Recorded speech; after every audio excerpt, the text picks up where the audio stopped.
ایک غلام جو صبر و استقامت کے ساتھ اپنے مقام تک پہنچتا ہے اور سپہ سالار کی حیثیت سے ایک قوم کو نجات عطا کرتا ہے، ان کی زندگی سنسنی اور عبرت سے بھری ہے، جہاں محبت، دشمنی، دغا اور نجات کے لمحات شامل ہیں۔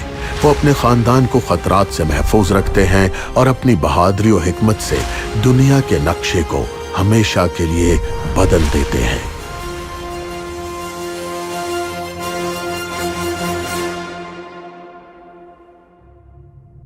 حضرت یوسف کی کہانی کتاب مقدس کی سب سے ڈرامائی اور پر اسرار داستانوں میں شمار ہوتی ہے۔ یہ قصہ خاندانی رباکت، درباری سازشوں اور حیران کن موڑوں سے لبریز ہے۔ انہی حالات کے بیچ ایک نوجوان ہے جس نے اسے حسد کرنے والے بھائی 17 برس کی عمر میں غلام بنا کر فروخت کر دیتے ہیں۔ اسماعیل سوداگر اسے مصر لے جاتے ہیں، جہاں وہ مصر کے ایک نہایت طاقتور شخص کے ہاتھوں بیچے جاتے ہیں۔ یہ شخص فوتیفار تھا جو حضرت یوسف کا آقا بنا۔ فوتیفار فرعون کے ذاتی محافظوں کا سردار تھا۔ وہ نہ صرف اقتدار اور اختیار کا مالک تھا بلکہ بے پناہ دولت بھی رکھتا تھا۔ حضرت یوسف نے تقریباً 1 دہائی تک اس کی وفاداری اور ایمانداری کے ساتھ خدمت کی۔ فوتیفار کے گھرانے اور اس کے وسیع حلقے میں رہ کر حضرت یوسف کو موقع ملا کہ وہ مصر کے اعلیٰ اور دولت مند طبقے سے قریبی تعلق قائم کریں۔ یہ واقعات انہیں عظیم منصب کے لیے تیار کر رہے تھے جو مستقبل میں انہیں سیاست کے میدان میں ادا کرنے تھے۔ لیکن مصر میں اقتدار اور عروج حاصل کرنے سے پہلے وہ لاڈلا بیٹا جو غلام بنا کر بیچا گیا ایک نہایت کٹھن اور غیر متوقع موڑ سے گزرا۔ اس پر ایک جھوٹا الزام لگایا گیا، اس پر حملے کا بہتان باندھا گیا اور نتیجتاً حضرت یوسف کو قید خانے میں ڈال دیا گیا۔ وہاں وہ کئی برس تک قید کی سختیوں کو سہتے رہے۔ یہ سب کچھ کسی بھی کمزور انسان کو توڑ دینے کے لیے کافی تھا۔ سوال یہ ہے کہ آخر اس کا راز کیا ہے؟ یہ حضرت یوسف کا اپنے خدا تعالیٰ پر غیر متزلزل ایمان اور کامل بھروسہ ہے۔ ان کا ایمان انہیں مشکلات اور مصیبتوں سے تو نہ بچا سکا، لیکن یہی ایمان ان کے لیے سہارا اور قوت بنتا رہا۔ یہ ایمان انہیں ہمت دیتا رہا کہ وہ ہر چیز، ہر آزمائش، ہر چیلنج کا ڈٹ کر سامنا کرتے رہیں۔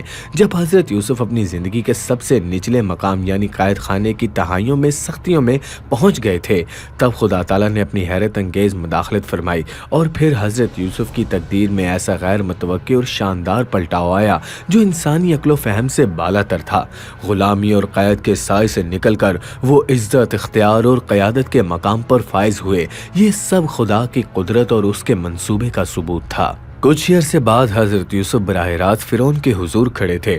وہ جو کل تک ایک قیدی غلام تھے، لمحوں میں مصر کے وزیر اعظم اور فرعون کے بعد سب سے با اختیار شخصیت بن گئے تھے۔ یہ مقام حضرت یوسف کے وہم و گمان سے بھی باہر تھا کہ ایک دن وہ مصر کے اعلیٰ وزیر کے منصب پر فائز ہوں گے، جہاں ان کی قیادت اور اختیار صرف فرعون کے بعد ہوگا۔ غلامی اور قید کی تاریکیوں سے نکل کر عزت اور قیادت کی اس بلندی تک پہنچنا خدا کی قدرت اور اس کے کامل منصوبے کا واضح اظہار تھا۔ لیکن یہ عروج کے سفر کا اختتام نہ تھا بلکہ محض ایک نیا آغاز تھا۔ خدا تعالیٰ نے حضرت یوسف کے لیے عظیم منصوبے تیار کر رکھے تھے اور ان کے وسیلے سے نہ صرف مصر بلکہ ان کے اپنے خاندان کی بھلائی کا سامان ہونا تھا۔ ان کو شاہی دربار میں رکھنا یہ تو ایک پہلا قدم تھا۔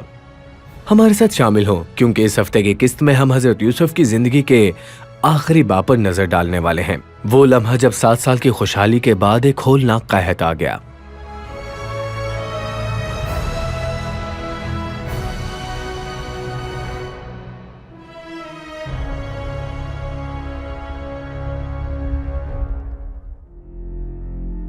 حضرت یوسف کا مصر کے شاہی دربار میں اچانک پہنچ جانا ان کی اپنی تدبیر یا کسی انسانی حکمت عملی کا نتیجہ نہیں تھا، بلکہ یہ سب خدا تعالیٰ کے منصوبے کا حصہ تھا۔ جب فرعون کو مستقبل سے متعلق پر اسرار خواب دکھائے گئے تو وہ کسی ایسے شخص کی تلاش میں تھا جو ان خوابوں کی اصل تعبیر اور معنی بیان کر سکے۔ ان خوابوں نے نہ صرف آنے والے 7 برس کے ہولناک قحط کی خبرداری کی بلکہ یہ خوشخبری بھی سنائی کہ اس قحط سے پہلے 7 برس کی غیر معمولی فراوانی اور خوشحالی آنے والی ہے۔ حضرت یوسف کو شاہی دربار میں بلایا گیا جہاں خدا تعالیٰ نے انہیں ایسی حکمت اور بصیرت عطا فرمائی کہ وہ فرعون کے خوابوں کی درست تعبیر بیان کر سکیں۔ ساتھ ہی انہوں نے یہ عملی تجویز بھی پیش کی کہ آنے والے برسوں میں خوشحالی اور اس کے بعد آنے والے قحط کے لیے کس طرح دانشمندانہ منصوبہ بندی کی جائے۔ حضرت یوسف کی دانا تجویز سے متاثر ہو کر فرعون نے انہیں مصر کا اعلیٰ وزیر مقرر کیا اور پورے منصوبے کی نگرانی کی ذمہ داری ان کے سپرد کر دی۔